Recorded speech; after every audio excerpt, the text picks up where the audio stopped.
Today on the Daily Scoop podcast from the Scoop News Group. Biden's national security memo aims to avoid U.S. squandering its lead in AI. And the DOD braces to modernize defenses against quantum hacking.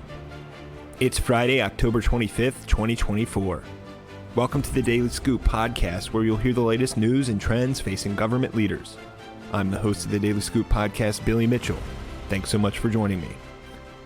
Let's get into today's top headlines.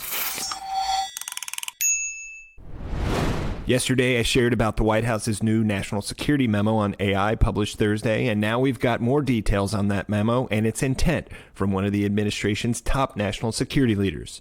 In remarks on the memo delivered Thursday at National Defense University, National Security Advisor Jake Sullivan highlighted the potential AI has for the country's national security advantage, but spoke in dire terms about taking action. Sullivan said simply, quote, "The stakes are high, and if the nation doesn't act more intentionally to seize advantages and to deploy AI more quickly and more comprehensively for national security, the U.S. risks, quote, squandering our hard-earned lead with the technology." Specifically, the memo details more responsibilities for the Department of Commerce's AI Safety Institute, directs agencies to evaluate models for risks and identify areas in which the AI supply chain could be disrupted, outlines actions to streamline acquisition of AI used for national security, and defines new governance practices for federal agencies through a new framework. The memo called for in President Joe Biden's October 2023 executive order on AI also sets up a strategy within the U.S. government to rapidly deploy AI as part of national security systems and aid AI development through projects such as the National Science Foundation's National AI Research Resource. The document simultaneously identifies areas in the AI supply chain that could be compromised and evaluates the technology for the radiological, nuclear, chemical, and biological threats it poses. In other news, the Pentagon is bracing for what's ahead in the shift to focus on post-quantum encryption and the arrival of quantum computers. Among all of the cybersecurity modernization efforts underway at the Defense Department, cryptography has recently moved to the top of Deputy CIO for Cybersecurity David McKeown's list of priorities. Speaking at AFCEA DC's annual tech summit on Thursday, McKeown said the effort will likely be a big lift for the department given its timeline and scale.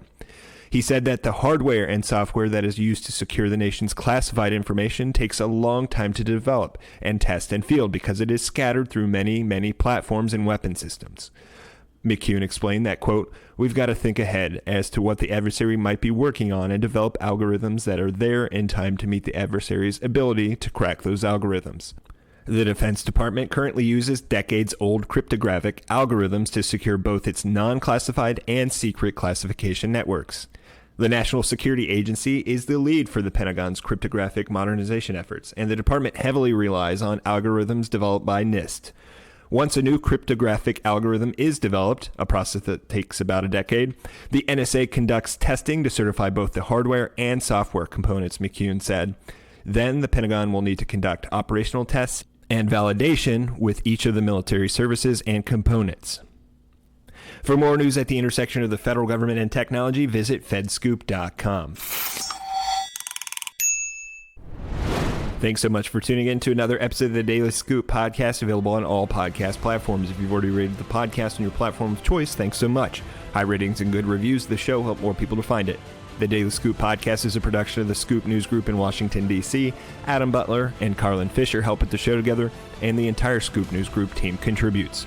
We'll be back next week with more top headlines. Until then, I'm your host, Billy Mitchell. Thanks as always for listening.